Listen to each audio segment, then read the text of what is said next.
Salut les gens, je vous souhaite la bienvenue dans cette nouvelle partie. Donc aujourd'hui nous allons apprendre à créer cet effet, donc cette rotation 3D. Donc on voit la partie frontale de l'appareil et quand on survole on voit la partie de derrière, c'est-à-dire la back face. Donc on va réaliser ça en CSS3. Donc c'est un tuto qui m'a été demandé par un abonné. Allez, c'est parti. Donc on a ici notre index.html et le style.css qui va contenir le CSS3. Comme titre, on va dire rotation 3D, comme ceci. Et dans un premier temps, on va commencer par créer un div avec la classe container. Donc c'est-à-dire c'est le div qui va contenir nos images. Donc vous pouvez l'appeler produit ou smartphone ou comme vous voulez. Donc à l'intérieur, je vais importer ma première image qui se trouve dans le dossier image et elle se nomme back.png. On va lui donner la classe back et un texte alternatif. Même chose, back. Et on va importer la seconde image qui est la partie frontale du smartphone. Donc on va l'appeler front.png.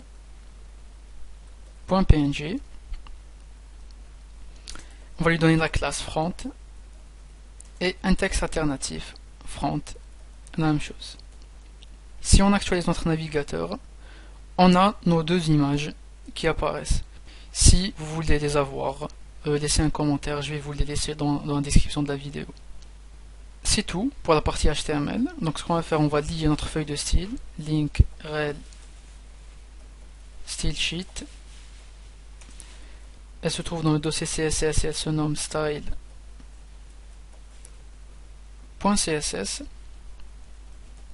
comme ceci. On va commencer par superposer nos deux images. Donc on a envie que la front face soit sur la back face. Pour ce faire, on va les mettre toutes les deux en position absolue. On va saisir notre classe container.front. On va la mettre en position absolue. Et la même chose pour la classe back. Position. On actualise et on a ça. Parfait. Donc ce qu'on va faire, on va appliquer le hover effect sur la partie frontale. Donc container.front. Donc quand la personne survole le container, on va appliquer des changements à la partie frontale. Donc ce qu'on va faire, on veut appliquer une rotation de moins 180 degrés, c'est-à-dire de la droite vers la gauche. Pour un navigateur Chrome, on va utiliser le mot-clé WebKit, Transform, on va dire Rotate de moins 180 degrees. Et on rajoute le petit point virgule. On actualise et on a cet effet. Donc on voit que la rotation se fait en verticale, on a envie qu'elle soit à l'horizontale. Donc ce qu'on va faire, on va rajouter un Y ici, majuscule. Donc on actualise et on a l'effet voulu. Donc les icônes qui se trouvaient à droite vont maintenant se trouver à gauche.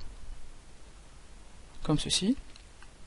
Maintenant, on va rajouter une petite transition ici dans container.front. Donc on va dire WebKit Transition Transform.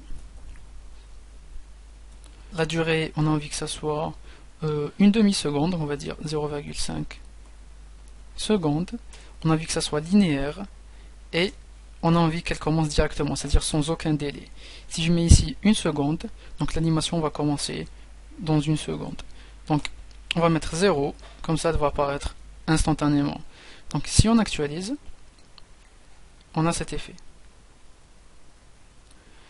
Maintenant, on voit que la back face n'apparaît pas. Donc ce qu'on va faire, on va cacher la back face de la partie frontale. Donc vous allez comprendre, on va dire WebKit back face visibility hidden. On actualise, on resurvole et le derrière apparaît. Comme ceci. Puisque le smartphone tourne de la droite vers la gauche, la paume est censée pointer vers la gauche, non pas vers la droite. Donc ce qu'on va faire, on va appliquer une petite rotation à la partie back. Dans cette partie, donc on va dire WebKit transform form rotate Y comme d'habitude de 180 degrés. Si on actualise, donc la paume, elle est dans la position où elle est censée être. Maintenant, ce qu'on va faire, on a envie que la back face retourne à sa position initiale, puisqu'elle a tourné de 180 degrés. On a envie qu'elle redevienne à 0 degré. Donc ce qu'on va faire, même chose. Ici, on va dire container hover, et cette fois-ci, pour la partie back face, on va appliquer la même chose. WebKit transform rotate Y 0 degré. Et pour animer le tout, on va rajouter une petite transition à la classe back. Donc WebKit transition transform, même chose, 0,5 secondes, linéaire et 0 secondes pour le délai. On actualise et on a cet effet. On voit qu'il y a des petits bouts qui dépassent. On va faire la même chose qu'on a fait à la front face. Donc on va rajouter le back face visibility hidden. Et la partie frontale, après qu'elle a tourné de moins 180 degrés, on a envie qu'elle retourne à la position initiale. Donc on va faire WebKit transform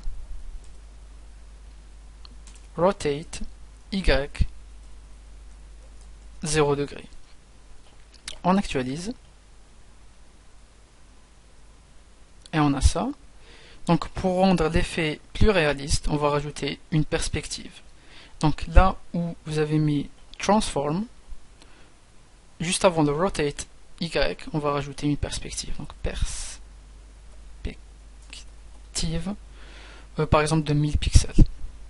J'ai testé ça, ça donne un effet cool. Donc je copie et vous collez juste avant les rotate.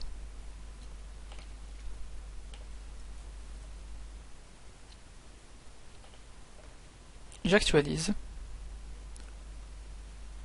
et on a notre petit effet qui apparaît comme voulu.